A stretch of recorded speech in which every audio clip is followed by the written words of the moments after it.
কৃষক কার্ড দেওয়া শুরু করেছে। আমরা দেখতে পাচ্ছি যে আপনি আঙ্গুলের দাগ মোছার আগেই গণভোট মুছে দিয়েছেন। গণভোট এখন আপনাদের কাছে কুইনাইন হয়ে গেছে। বলেছেন তারা সংসদে যে গণভোট হলো কুইনাইন, এই কুইনাইন আমাদেরকে জোর করে খাওয়াইছেন। আমি একটা সিম্পল প্রশ্ন করি, আমাদের মাননীয় প্রধানমন্ত্রী, তাকে আমি অত্যন্ত পছন্দ করি, রেসপেক্ট করি, তিনি আমার দেশের প্রধানমন্ত্রী। আপনি গণভোটের পক্ষে বলেছেন যে দয়া করে গণভোটে হ্যাঁ ভোট দেবেন। এটা তো এখন দেখলাম যে এই গণভোটটা বিএনপির মধ্যে একটা গৃহ বিবাদ সৃষ্টি করছে। গৃহ বিবাদ মানে কি? বিএনপি ওই কালো ঘরে মানে অন্ধকার ঘরে কালো বিড়াল খুঁজতেছে। বিএনপি এক পক্ষ বলছে এটা আমাদের মাননীয় পিএম ভাইয়ার বলার কথা না গণভোটের পক্ষে, কিন্তু বিএনপির ভেতরে কোনো এক গুপ্ত অংশ তাকে যেটা বলিয়েছে হায় হায় কি এক অবস্থা, এখন তো আমরা ফান্দে পড়ে গেছি। কালকে আমাকে একজন বলেছে এই কথা, মানে এটা নাকি বলার কথা না, বিএনপির ভেতরে কোনো এক গুপ্ত অংশ তাকে যেটা বলিয়েছে এবং এটা এখন তারা খেসারত দিচ্ছে। কারণ বারবার আমরা একটা রেফারেন্স দিই যে আপনি তো গণভোটের পক্ষে বলেছেন। উনি গণভোটের পক্ষে বললেন, হ্যাঁ ভোট দিতে বললেন জানুয়ারি মাসে। আমি বিশ্বাস করি গোপন ব্যালটে আপনি হ্যাঁ ভোট দিয়েছেন। আমার তো মাননীয় প্রধানমন্ত্রীর ইন্টেনশন নিয়ে এক বিন্দু কোনো সন্দেহ নাই। তিনি যে গণভোটে হ্যাঁ ভোট দিয়েছেন এটা আমি নিশ্চিত, কারণ তিনি বেগম খালেদা জিয়া এবং শহীদ প্রেসিডেন্ট জিয়াউর রহমানের সন্তান, যাদের দুজনের সাথে দুই গণভোটের ইতিহাস জড়িত। তো আমার প্রশ্ন হচ্ছে আপনার প্রতি, আপনি গণভোটের পক্ষে ভোট দিতে বললেন, সেটা শুনে আমি আরেক দল করলো, আপনাকে তো মানি, আপনার কথা শুনে আমি গণভোটে হ্যাঁ ভোট দিলাম, আপনি নিজেও নিশ্চিতভাবে হ্যাঁ ভোট দিয়েছেন, এখন আপনি আপনার নিজের ভোটটা বাস্তবায়ন করবেন না? এই কথা দেখে আপনি আর তোলেন না। আপনি সংসদে বসে পত্রিকা পড়ছেন, খুব ভালো পত্রিকা পড়া, আমিও দৈনিক 8টা পত্রিকা পড়ি, কিন্তু বাসায় পড়ি আর কি। তো সংসদে কিন্তু পত্রিকা পড়া যায় না, কার্যপ্রণালী বিধি অনুযায়ী, আপনারা জানেন।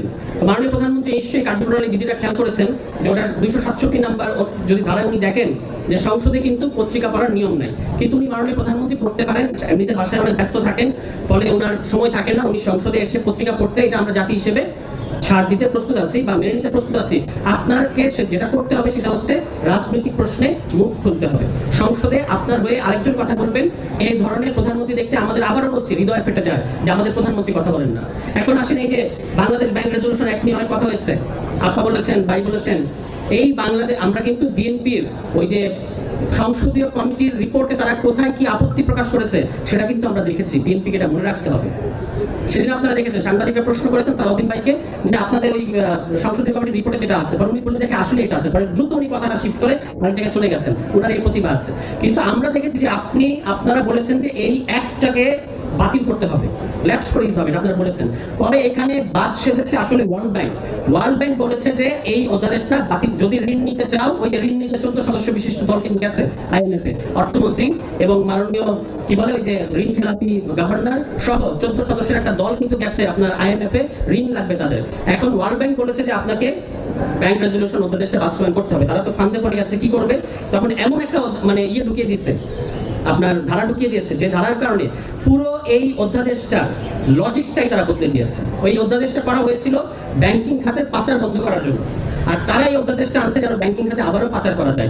যারা আগে প্রতিতে পাচার করেছে সেই পাচারকারীদের আবারও, শুধু যে আপনি বলেছেন 7.5 ভরি সোনা দিবে তা না, মানে আপনার 150 ভরি সোনা চুরি করে নিয়ে গেছে। এবার সরকার বলছে ঠিক আছে 150 ভরি সোনা, মানে জনগণের 150 ভরি স্বর্ণ চুরি করে নিয়ে গেছে, পুরোটা তো সরকার দিতে পারবে না, সরকার 35 ভরি স্বর্ণ দিয়েছে।